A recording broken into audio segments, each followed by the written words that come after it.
On the third day, a wedding took place at Cana in Galilee. Jesus' mother was there, and Jesus and his disciples had also been invited to the wedding. When the wine was gone, Jesus' mother said to him, "They have no more wine." "Woman, why do you involve me?" Jesus replied, "My hour has not yet come." His mother said to the servants, "Do whatever he tells you." Nearby stood 6 stone water jars, the kind used by the Jews for ceremonial washing, each holding from 20 to 30 gallons. Jesus said to the servants, "Fill the jars with water," so they filled them to the brim. Then he told them, "Now draw some out and take it to the master of the banquet."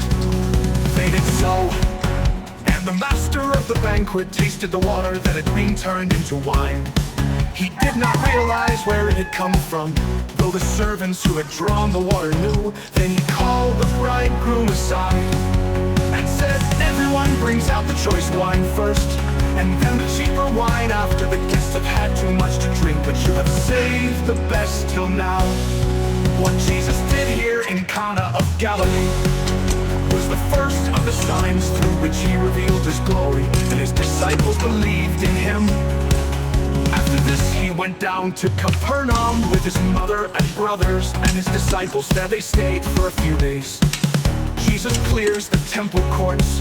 When it was almost time for the Jewish Passover, Jesus went up to Jerusalem. In the temple courts, he found people selling cattle, sheep, and doves, and others sitting at tables, exchanging money. So he made a whip out of cords and drove all from the temple courts, both sheep and cattle. He scattered the coins of the money changers and overturned their tables. To those who sold doves, he said, "Get these out of here. Stop turning my Father's house into a market." His disciples remembered that it is written, "Zeal for your house will consume me." The Jews then responded to him, "What sign can you show us to prove your authority to do all this?" Jesus answered them, "Destroy this temple, and I will raise it again in 3 days."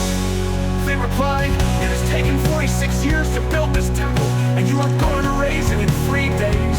But the temple he had spoken of was his body. After he was raised from the dead, his disciples recalled what he had said. Then they believed the scripture and the words